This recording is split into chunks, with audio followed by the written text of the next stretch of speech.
Siguro kung ating tatanungin ng bawat isa dito, sino na dito ang nakakaranas ng mga pagsubok ng Diyos? Ang lahat ay magtataas ng kamay.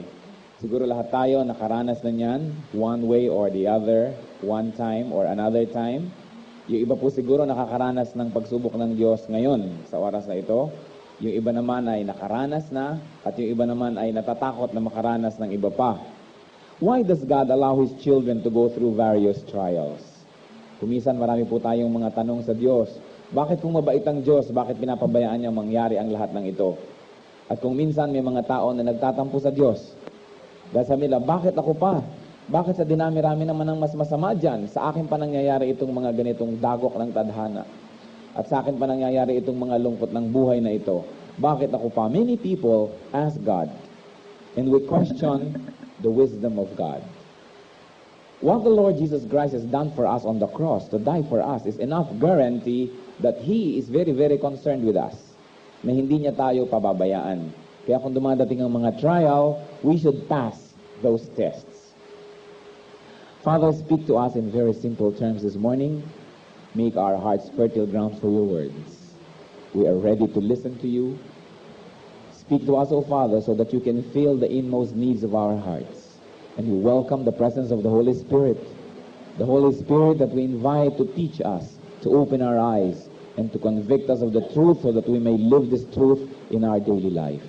Father, we are confident that you hear this prayer as we ask with thanksgiving in the name of your Son, our Lord Jesus Christ. Amen. Sabi po ng 1 Peter 1:6-7, in this you rejoice, though now you suffer for a little while, and you may have to suffer various trials, so that the genuineness of your faith, more precious than gold, which though perishable is tested by fire, may turn into praise and glory and honor at the revelation of Jesus Christ. Sapagkat kung ang gold daw po na nagpe-perish din ay pinapadaan din sa apoy, alam niyo po ang pag-purify ng gold, pinapadaan yan sa apoy. And all the impurities lumalabas, natatanggal.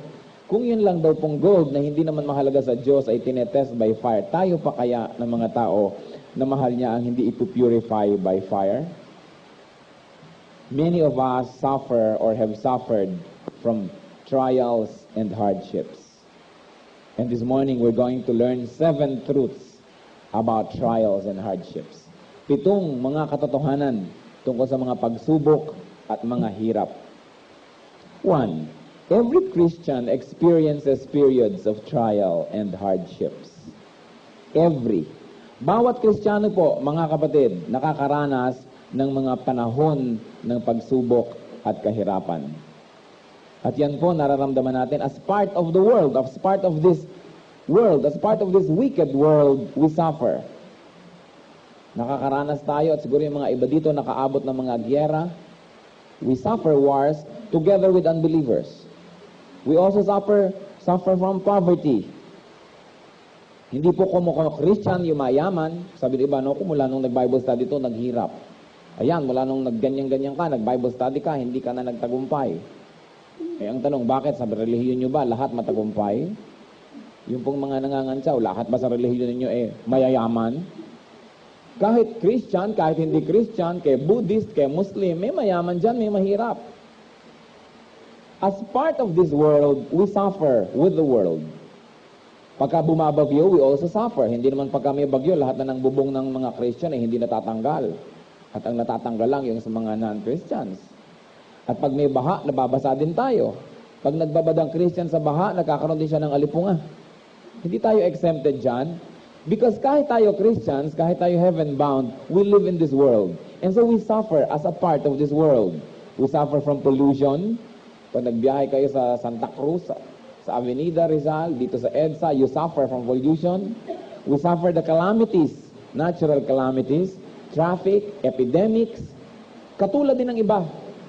Wala tayong ipinagkaiba dyan. We are a part of this world and we are here. And so we suffer. And that's one of the phases of suffering that every Christian experiences. Suffering as part of this world system. There's a second aspect to that. We also suffer as apart from the world. Bilang mga taong mga Kristiyano na hindi na tayo taga-mundo dapat, we are citizens of heaven. You know, the Bible tells us that all born-again Christians are citizens of heaven. Pero lahat tayo mga Christian na bagamat Christian, apart from the world, they suffer because of disobedience. Marami po mga Christians nagsasuffer because of disobedience. Alam na nilang mali, ginagawa pa. Alam na ang tamang gawin, hindi pa rin ginagawa. And so, because of that, we suffer chastisement, napapalo ng Diyos.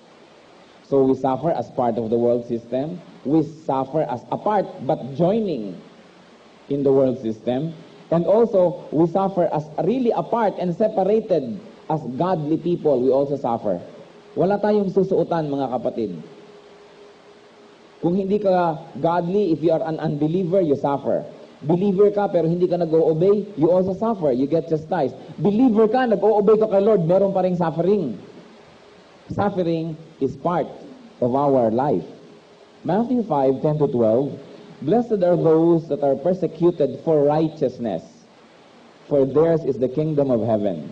Blessed are you when men revile you and persecute you and utter all kinds of evil against you falsely on my account. Rejoice and be glad, for your reward is great in heaven. For so men persecuted the prophets who were before you. Nakikita po natin, hindi lang ang suffering para doon sa mga sumusuway. Meron pong very special brand of suffering doon sa mga sumusunod. Dahil ang magbibigay naman ng suffering sa atin, yung mga hindi sumusunod sa Diyos. Pero sabi, blessed are you. Pinagpapala tayo when men say all kinds of evil against us because we are Christians. They had persecuted the prophets. Ang mga propeta po, ang babanal ng buhay, pinili pa nga ng Diyos, pero pinersecute pa rin sila ng mga tao. They also suffered. John 15:18-29, the Lord speaks, If the world hates you, you know that it has hated me before you, and before it hated you. If you were of the world would love its own. But because you are not of the world, and I chose you out of the world, therefore the world hates you. Napakaganda po ng sinabi ng Panginoon.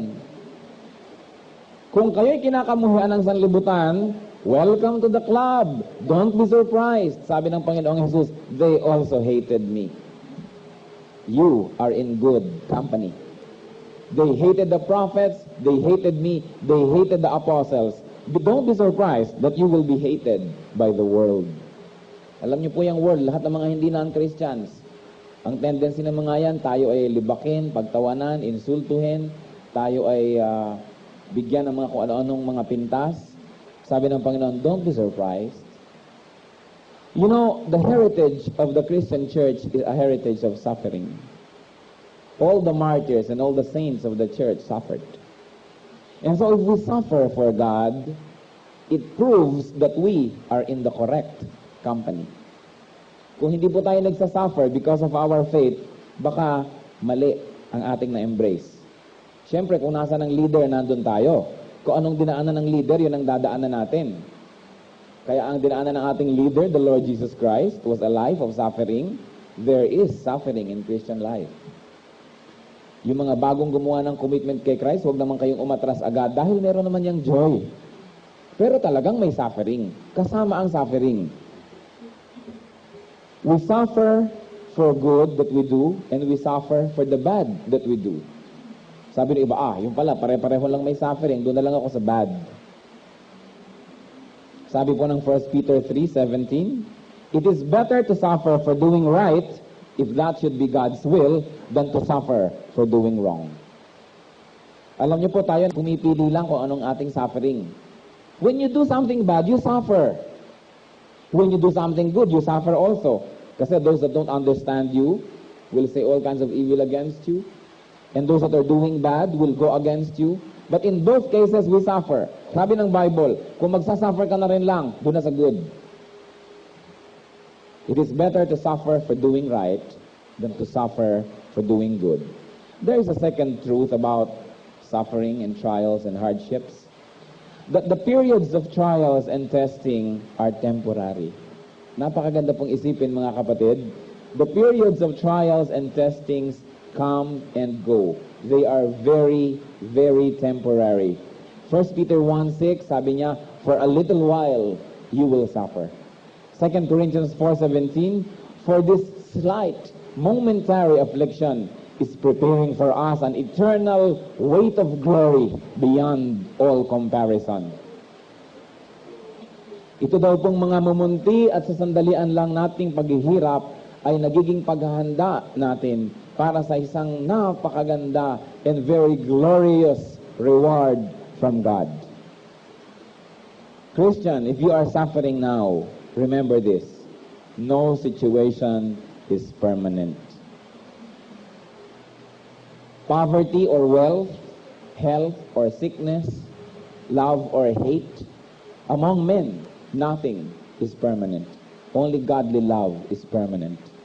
And only God's love abides forever. Whatever situation you are in now, there is no guarantee that that will be permanent. And so even ang mga paghihirap natin, temporary. Temporary. Lumilipas din. Maski nga lagnat, pagka talagang nag-apoy ka na sa lagnat, bababa na yan, hindi na yan tataas eh. And so when you're already very, very, very low, there is no more way for you to go any lower. Anything that will happen, you go up na. Kaya kung minsan dumadating tayo sa buhay when we are at our lowest. Sabi natin, hi, salamat, nasa lowest na ako. Talagang kahit ano na ang mangyari, pataas na to.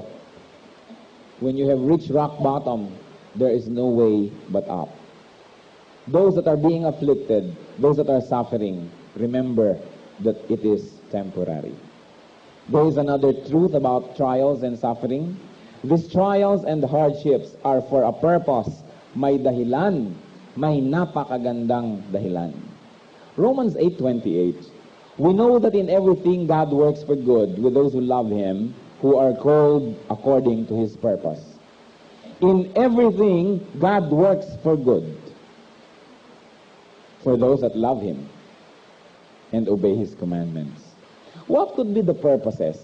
Ano po ba ang mga maaaring maging dahilan ng Diyos sa pagpapayag niya na tayo ay mapapasok sa mga trials, sa mga hardships ng buhay?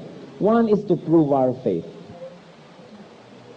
Sa Genesis 22 po, natunghayan natin ang kasaysayan na si Abraham, a man of God, hiningi ng Panginoon ang kanyang kaisa-isang anak na si Isaac. Sabi niya, i-offer mo. At si Abraham, hindi siya nag-atubili, ibinigay niya ang kanyang anak. At nung kanyang sasaksakin ng kanyang anak, as a burnt offering, pinigil siya ng anghel. Nakita na ng Panginoon ang kanyang katapatan. Gaano karami sa atin ang sinusubok ng Panginoong katapatan? Merong hinihingi sa atin, ibinibigay ba natin yon? Merong ipinapagawa sa atin, ginagawa ba natin yon? Kung minsan, kaya natin hindi makita ang katapatan ng Diyos kasi tayo, hindi natin ipinapakitang tayo'y tapat. We are not able to see the faithfulness of God because we don't practice faith in Him. Si Abraham, kung ipinagkailan niya at ipinagkakait niya ang kanyang anak, hindi niya makikita na yun pala naman at nung handa na siya ng anak niya ay sunugin at patayin, ay pipigilin naman pala siya. Kung hindi niya yun ginawa, hindi niya yun malalaman. Many of us do not prove God because we do not prove ourselves. And so one of the main reasons for trial is to prove our faith. And there's another reason, to strengthen. Para palakasin po ang ating pananampalataya. Alam ko po yung mga muscles, usap-usapan namin dito ng mga staff, lagi na, mag-gym na tayo, next week, 3 buwan na ho yan, nakanin next week. Dahil alam naman natin na ang mga muscles, pagka hindi yan ine-exercise, nangihina. At ang mga muscles po ng tiyan, pagka hindi ine-exercise, lumalambot na itutulak na tuloy ng mga bituka at meron na tuloy korting ganyan, pagka naka-side view. Kaya kailangan strong ang muscle para daw maitulak ng mga intestines. Para talagang firm na firm. Ganyan din ang ating faith. Our faith has to be firm and strong. But how can it be strong without exercise? Faith must be exercised. Dapat ginagamit yung faith. And so trials come our way so that we can exercise that faith. Magamit, ma-practice. Romans 4:20, sabi po, tungkol kay Abraham, no distrust made him waver concerning the promise of God, but he grew strong in his faith as he gave glory to God. Habang nakikita po natin na ang Panginoon nga ay nagkumikilo sa ating buhay, lalong lumalakas ang pananampalataya natin. Halimbawa, nasa gilid ka ng isang mataas na building dyan sa ating terrace. Sinabi ng Panginoon, talon at sasaluhin kita. Pag hindi ka tumalon, kapatid, hindi mo malalaman na sasaluhin ka nga. Di ba? Hindi ko kayo papatalunin dyan, kaya nga may rehas. Pero pag tumalon ka na at nasalo ka, siguro nervyos na nervyos ka, next time pag sinabi uling talon, talon ka na agad kasi alam mo sinasalo ka eh. Pag sinabi ng Panginoong lakad, ikaw nag-atubili, hindi ka lumakad, hindi mo mapuprove na sasamahan ka niya. Pag sinabi ng Panginoong stop at hindi ka nag-stop, you will not be able to prove that God can sustain you. You know why we always keep failing sa ating po mga trial sa buhay?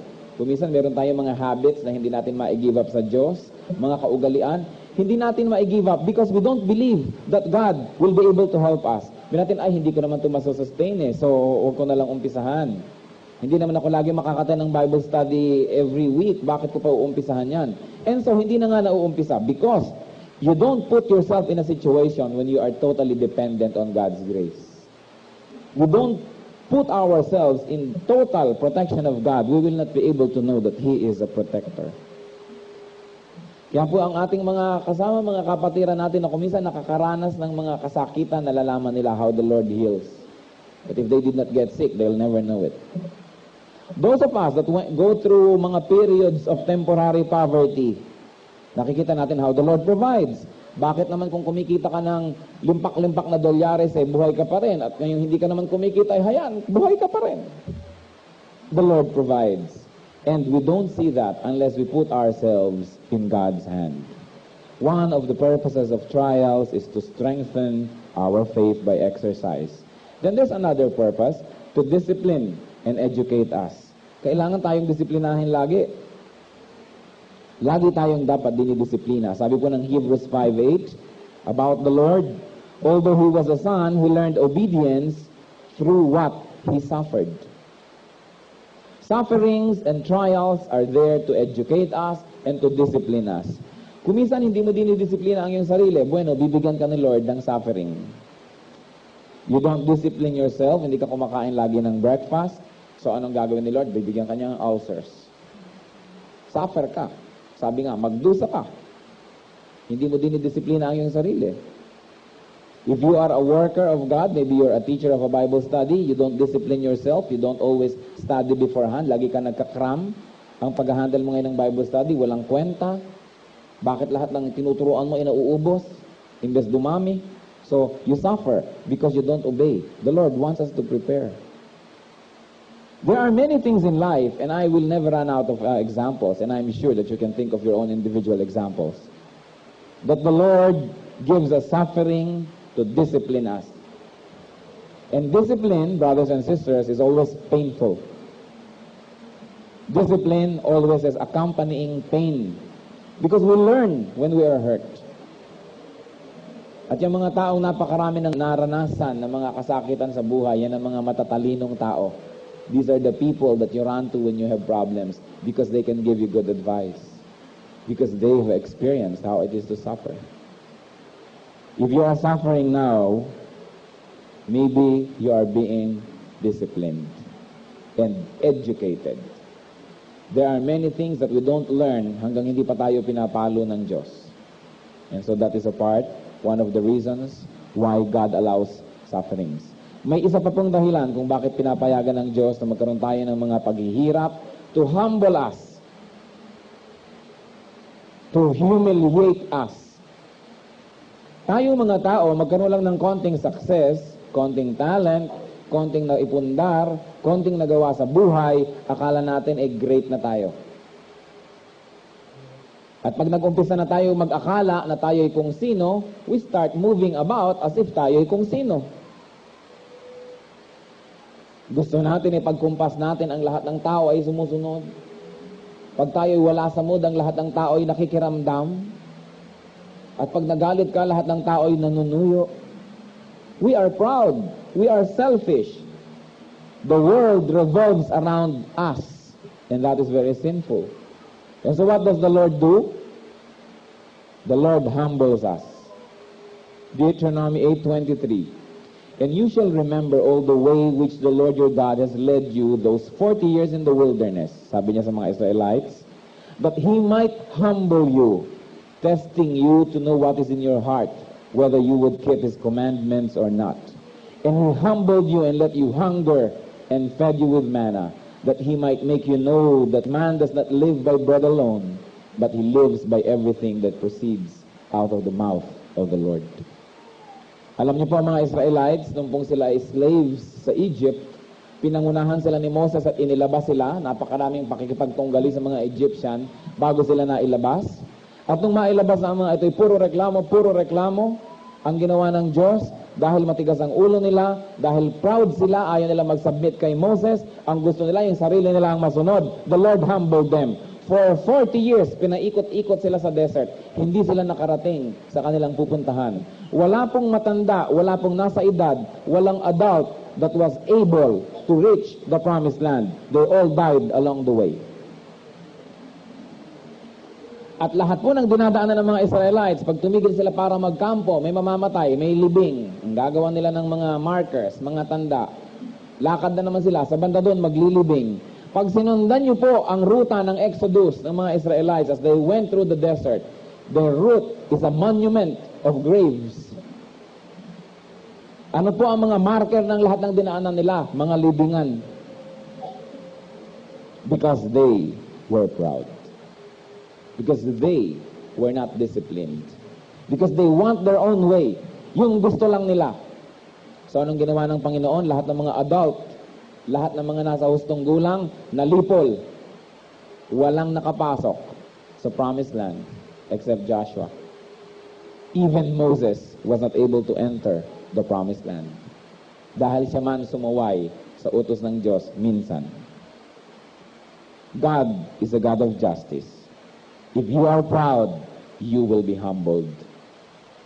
If you are standing erect, God will put you on your knees and make you realize that you are insignificant, that we are nothing. Kung meron man tayong halaga, ang halaga lang natin dahil tinubos tayo ng dugo ng Panginoong Hesus. Our only value is that God loves us. And because of that love, God cares for us. That is our only value. If there's anybody here who is tempted to be proud, be honest with yourself. If we are going to be honest with ourselves, we cannot afford to be proud. We can only be humble. Chastisements and difficulties are allowed by God to humble us. Sin of pride is a very deadly sin. There's another reason why the Lord allows trials and hardships. To purify us. Para tayo linisin, para tayo salain, tayo maging sakdal, maging dalisay, maging pure. Malachi 3:3 about the Lord. The Lord will sit as a refiner and purifier of silver, and He will purify the sons of Levi, and refine them like gold and silver, till they present right offerings to the Lord. Alam niyo po, ang gold and silver talagang pinapaapoyan niya ng napakainit para kumulo at mga impurities ay humiwalay. Ganon din daw ang gagawin na pag-purify sa atin. Can you imagine that? We are purified by the trials in life. Nararanasan natin at nagmamature tayo, nakikita natin kung alin ba talaga ang mahalaga at kung alin ang hindi mahalaga sa buhay. We learn to simplify. We learn to value what's supposed to be valued. Ang isa sa mga pinakamalalaking trial ng everyday life, alin ba ang itatapon ko? Marami sa atin hanggang mga kahon ng sapatos, wala namang laman, itinatago pa. Mga balutan ng candy, nakatago. Mga magagamit ko rin yan na hindi na nagamit kahit kailan, nakatago lahat, at kung ano-ano mga abubot at kung ano-ano mga kalat nasa loob ng mga cabinet dahil ayaw nating magtapon. Isa sa mga pinakamalalaking trials ng life is what to throw away. Habit, ayaw i-give up ang isang ganitong ginagawa, ayaw i-give up ang isang ganong tao, ayaw i-give up ang isang ganitong ugali, and yet accept ng mga goodness ni Lord, nakaklutter because we don't throw away the unnecessaries. Pag tinignan niyo po ang mga itsura ng bahay ng mga traditional bahay ng mga Hapones, kita niyo simple. Napakasimple. They have learned to simplify. Tayo, ang bahay ng Pilipino, naku, talagang nandyan na lahat. Cluttered. Ang gaganda ng silya, ayaw namang upan. May takip pa yan na plastic. Pag piyesta lang, nabubuksan. May mga dining table na ang gaganda, hindi naman doon kumakain. Doon kumakain sa dirty kitchen. Ano ba naman pagpapahirap sa sarili ang ginagawa natin na yan? Bilihan ng magagandang plato, ayaw gamitin. Naka-display. Ang ginagamit ay mga plastic at mga lata. Kumisa nga ang gaganda ng bahay ng mga Pilipino, ang ganda naman ng sala, tingnan mo, walang tao doon. Nandun sila kung saan. Ang ganda ng komedor, wala. Doon nagkakainan sila doon sa may likod. Bakit? Aanin natin yan. These are unnecessary clutter. Unless you use them, they are unnecessary. Kasi papagamit kung kani-kaninong mga estranghero at mga bisitang, hindi naman mga kilala halos, sila ang gumagamit. What kind of values are these? And so we see there's a lot of unnecessary things in life. But we don't want to throw them away kasi iniisip natin, ay baka magamit ko rin yan in the future. Kung sa mga bagay at kayo masinop, maganda yun. Pero spiritually speaking, you must know what to throw away. You cannot accommodate all the rubbish of life and all the collections of life and at the same time get blessings from the Lord and teachings from the Lord. We have to simplify. We've got to be pure. And to be pure, you've got to be simple. Simple.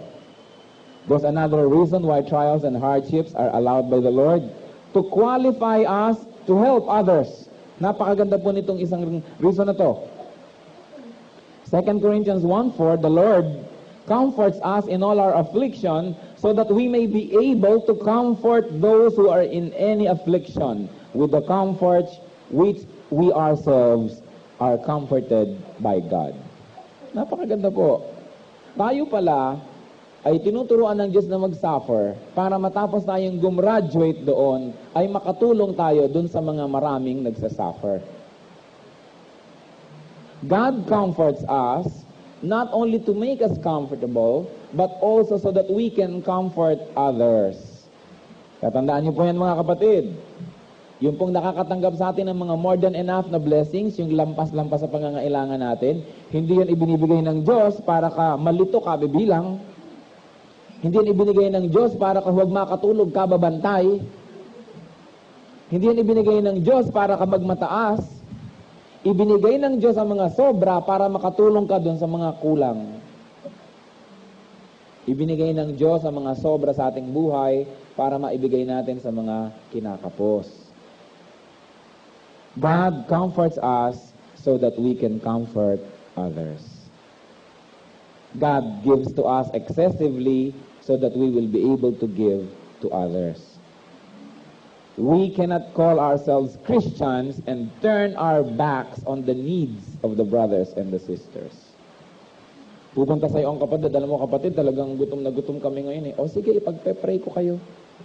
Nakakabusog ba yan? O sige, sasabihin ko sa kapatiran, ikaw naman pwede ka nang tumulong, tatawag pa ng meeting. Kasi ayaw sa lohe ng pagtulong. Gusto hati-hati.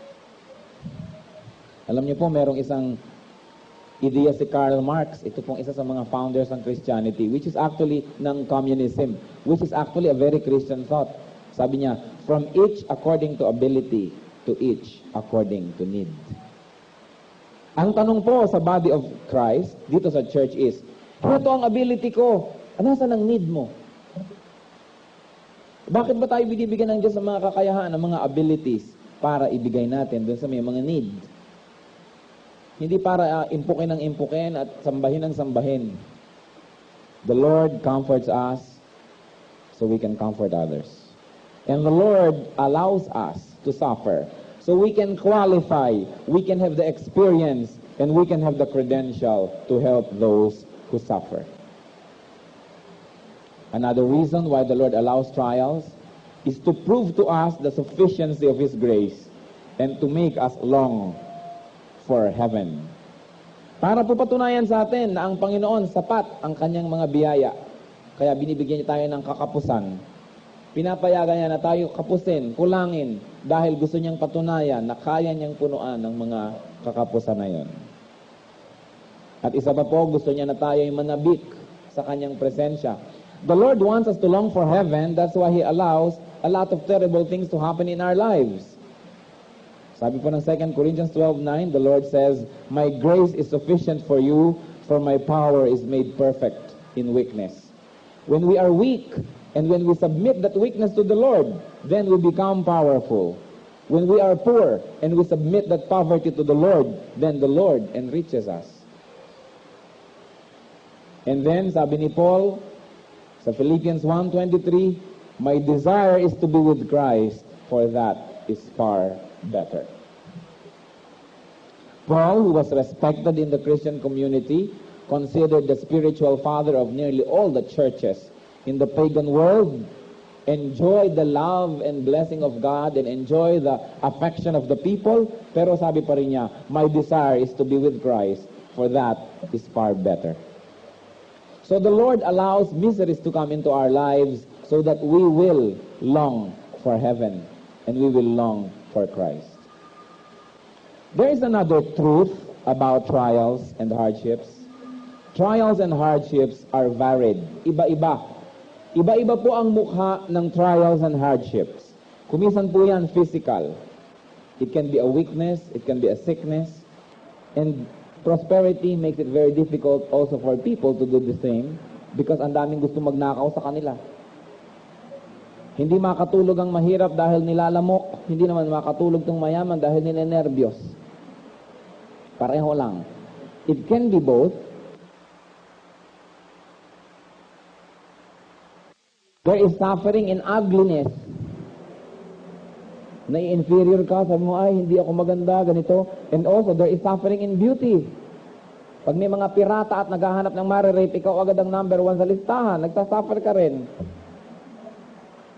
People suffer for ugliness. People also suffer for beauty. Sometimes people suffer because of obscurity. Dahil hindi sila kilala. Hindi man lang mapapasok sa mga pinto, hindi man lang mabigyan ng recognition. And some people naman suffer because of popularity. Wala ng peace of mind. Kaya yung mga artista, yung mga sikat na tao, kung umalis ng bahay, nakasalamin halos ng mga malalakit, madidilim para hindi makilala because they don't have peace of mind. People will never leave them alone. So you see, kahit sa station of life, there is suffering. And so they are varied. Number 5 truth about trials and hardships. Sometimes they can be very, very severe. Yung matinding.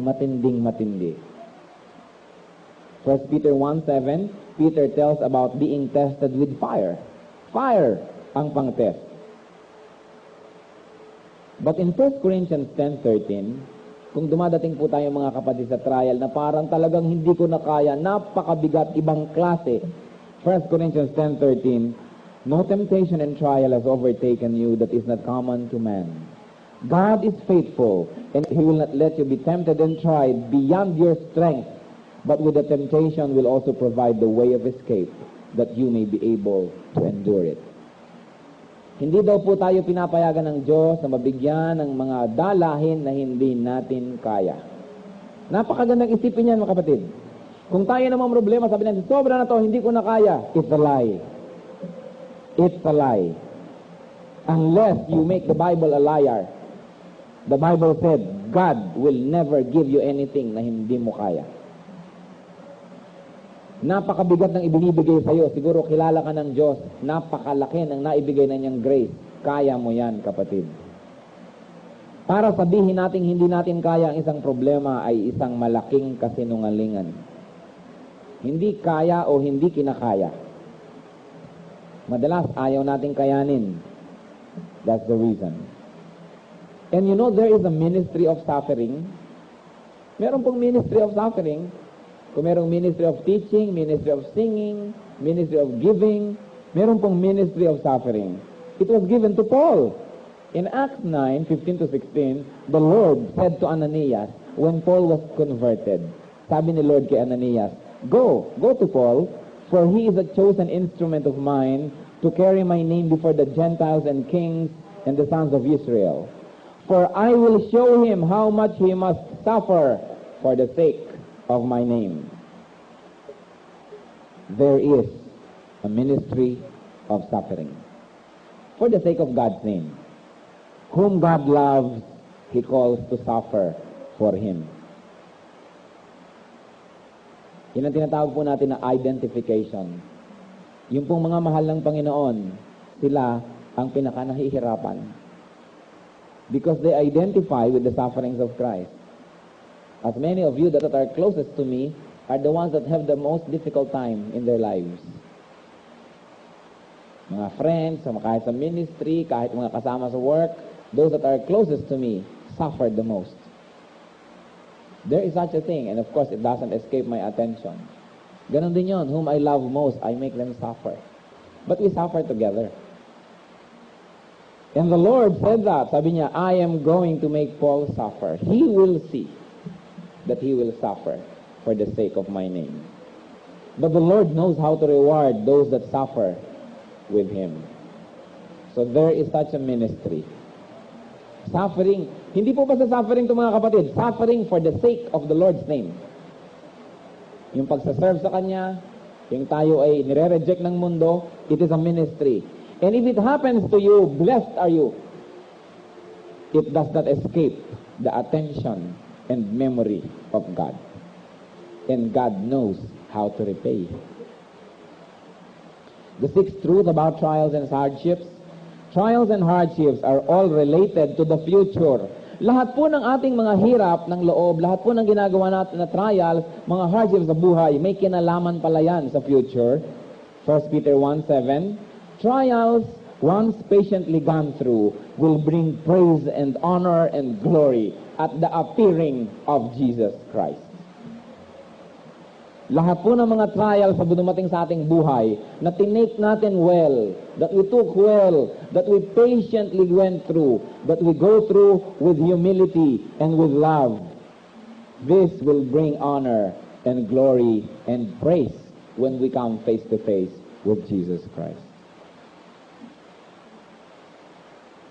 And there is a last truth that I want to share with you this morning about trials and suffering. The secret of victory, patience, and endurance is an ever-present vision of the Lord Himself. How are we going to survive the trials? What will give us patience, victory, energy? Huwag tayong bibitaw ng pagtingin sa Panginoon. Fix your eyes on the Lord Jesus Christ. 2 Corinthians 4:16. So we do not lose heart. Though our outer nature is wasting away, our inner nature is being renewed every day. For this slight momentary affliction is preparing for us an eternal weight of glory beyond all comparison. Because we look not to the things that are seen, but to the things that are unseen. For the things that are seen are transient, but the things that are unseen are eternal and permanent. Look at Jesus. Do not look at men. Huwag niyong gagawing example ang tao. Huwag niyong gagawing pamantayan ang tao. Through all the sufferings in this life, fix your eyes on the Lord Jesus Christ. He knew what suffering meant. So there are 7 truths about trials and hardships. 1, every Christian experiences them. Then periods of trials and hardships come and go. They are not permanent. They are for a purpose. They are varied, iba-iba. They may be severe. They are related to the future. And the secret of success is a fixed vision on the Lord. What are the various reactions to trials and hardships? Iba-iba po ang reaction ng mga tao sa trial. Yung iba, negative. They give up. Ayoko na. Hindi ko na to kaya. To the point na nagsusuicide, umiinom ng Caladril. Imbes ipahid sa kanilang mga galis ang Caladril, iniinom, namamatay tuloy. Some give up. Yung iba naman, they give in. Sumasali na lang. O sige, napakarami ng trial para ako magnakaw. Naghihirap na kami, sige magnanakaw na ako. They give in. Yung iba naman, they become very bitter and miserable. Ting makikita mo na lang magkasalubong ang kilay, kahit pusa ang makasalubong, sinisipa, maskilata, tinatadyakan, pinto, ginigiba. And so, wherever they go, kahit ano lang puntahan nila, bitter and miserable. Pag nakita mo na itong taong to, nakusira na ang araw mo. Kahit maliit na bagay, galit agad. Galit sa mundo. Marami mga tao, mga kapatid, galit sa mundo. Because ang treatment nila sa trial, ganito na lang ako, ganito na lang ang buhay ko na to. And so they make their life miserable. And there's a problem when you make your life miserable. Nahahawa lahat ang tao na close to you. Everybody that is close to you and everybody that works with you nahahawa when you have bitterness in your heart. It's unfair. And then, meron pa pong isang reaction, they question God. They question God and they abandon God. Tinatalikuran nila ang Diyos. Nagtatampo pa sa Diyos. Many of us complain that we do not get from God what we want. Let's thank God, He doesn't give us what we deserve. Yung iba ang lalakas ng loob, nagrereklamo pa sa Diyos na hindi ibinibigay ng Diyos ang gusto nila. Pasalamat tayo na hindi ibinibigay sa atin ng Diyos yung dapat lang na ibigay sa atin. And you know kung ano ang dapat. And then there are positive ways to react to trials and hardship. Use them to prove our faith, to strengthen our faith, to discipline and educate us, to humble us, to purify us, to qualify us to help others, and to prove to ourselves the sufficiency of God's grace and make us long for heaven. Meron daw po isang napakaigling kasaysayan nung unang panahon. Meron daw po isang hari na naglagay siya ng may daan sa gilid ng bundok na napakakitid at ang bangin ay napaka-tarik na ganyan. Naglagay ang haring ito, nagpalagay siya ng mga maraming malalaking batong matatalim. Kung dadaan ka, mahihiwa-hiwa ka pa. Yung ang hirap-hirap lampasan pa, wala ka namang iiwasan kasi matarik nga yung daan. Ito yung kabilang side ng bundok, ito yung daan, ito na naman yung bangin, nandiyan yung mga bato. Ang reaction ng iba ay, ang daming bato, huwag na lang akong tumuloy. Ang reaction ng iba, labanan yung hari. Bakit niya ipinalagay ang mga bato na yan dyan? Ang reaction ng iba, magreklamo ng reklamo, magmura ng magmura habang inaakyat-akyat yung mga bato, nagkakahiwa-hiwa. Sila nag-aaway-away, nagiinitan ng ulo. But there was this one person na ang pagmamahal niya sa kanyang sarili at sa kapwa niya ay pare-pareho. Sabi niya, kailangan gawa ng paraan itong mga bato na to, they must be overcome. Isa-isa po niya itong binuhat para tanggalin. At nung buhatin niya ang unang bato, may nakita siya, isang balutan, nung buksan niya, punong-puno ng mga gold coins. At inangatan naman niya ang isang bato, meron na naman. Yun pala, inilagay yun doon ng kings para matry kung whoever will be positive about this trial will find the gold. That is the same with our trials. Pagka ang trials natin ating binuhat at hinawakan natin ng maganda, at gagamitin natin ang ating energy to help others that are being inconvenienced by the same trials, you will find the gold. The gold that is spiritual reward by God. Makikita natin that the king, after all, was not bad, that the king was not wrong. But underneath every stone of trial is a purse of gold. You will never see that if you would complain. You will never see that if you would avoid. You can only see that if you will patiently lift those rocks to help yourself and to help others who will take the same road. 1 Peter 4:19, let those who suffer according to God's will do right and entrust their souls to a faithful Creator. Lahat mo ng problema na nasa buhay natin ngayon, kapatid, lilipas din yan. Lilipas din yan. God is watching. Lift your rocks and find the gold underneath. In closing, I would like us to be alone with God for a while. Why don't you be alone with God? Let's bow our heads in His reverence to God's presence. Close our eyes and think about the trials. Ano ba ang trial? Ano ba ang difficulty na nasa iyong buhay ngayon, kapatid? Whatever it is, have you been faithful to the Lord in trusting Him? Naniniwala ba tayo na ang trial na yan ay temporary at lilipas din? Naniniwala ba tayo na ang Panginoon ay magbibigay sa atin ng magandang purse of gold underneath all those difficult rocks? Whoever is undergoing a very difficult time, maybe a trial, a test, I'd like you to stand where you are. We will pray together. Let's acknowledge before God our need. Sino sa inyo mga kapatid ang may mga ipapanalangin natin ngayon? Meron tayong mga difficulty, mga pinoproblema. Let God see our acknowledgement of our weakness, of our total dependence. God sees that. I invite you to stand. We will pray together. We all go through trials and sufferings, hardships in life. It may be physical, may be emotional, it may be spiritual, may be material. Meron tayong mga needs. Meron tayong hirap na dinadala. Maybe ang sarili nating ugali, hirap na hirap tayong dalhin. Maybe ang ugali ng mga mahal natin sa buhay, ang laki-laking suffering, ang laki-laking trial. Let's bring them now to the Lord. Those of you that are standing, the Lord sees you. I'd like to invite you once more. Let's bring all this. Pinoproblema natin sa buhay. Maybe kapatid, maybe kamag-anak, maybe ang mahal mo sa buhay. Maybe nako-confuse tayo. Ano bang gusto ng Diyos na gawin natin sa ating buhay? Maybe we are having a very, very difficult time adjusting to many changes in our lives. Change of career, change of profession, change of circumstance.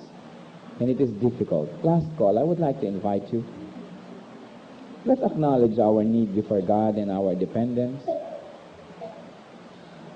Panginoon, nakikita mo po ang bawat isang lalaki at babae na nakatayo sa iyong harapan, acknowledging total dependence on you. Panginoon, ikaw lamang at ang bawat isa sa aming lahat ang nakakaalam kung ano ang mga trials, mga hardships, mga pagsubok na ito, Panginoon, mga hirap at mga dinadala pasanin ng mga kapatiran.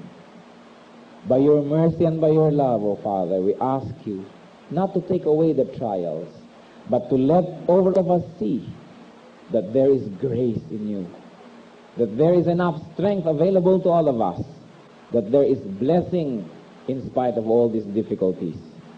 Turuan mo kami lahat, Panginoon, na magtiwala sa iyo ng sapat, ng ganap na pagtitiwala, na huwag kami magduda sa iyong pagmamahal, huwag kami magduda sa iyong kakayanan, Panginoon, na tulungan kami, kundi bigyan mo kami ng matibay na pananampalataya, matibay na katawan, matibay na puso, matibay na espiritu, para ang lahat ng mga trials na ito ay aming mapaglabanan, mapanalunan, mapanagumpayan, Panginoon. At kung ano man ang maituro mo sa amin ay makatulong sa aming spiritual growth at sa pagtulong namin sa bawat isa. Salamat, Panginoon, na ikaw ay isang mahabaging Diyos. Salamat na binibigyan mo kami ng mga trials so that you will prove our faith, so that you will refine us and strengthen us. Father, into your hands and under your grace, we leave all of these difficulties. And we declare our faith in you, that in spite of everything, in spite of the difficulties, you are a God who cares. You know what is happening to your people. And in the end, we will see the wisdom, the beauty, the blessing behind all of this. This is our prayer in the mighty name of our Lord, who was tried himself, who won and is victorious and is now helping us. In the name of Jesus Christ, our risen Lord and Savior, this is our prayer with gratitude. Amen.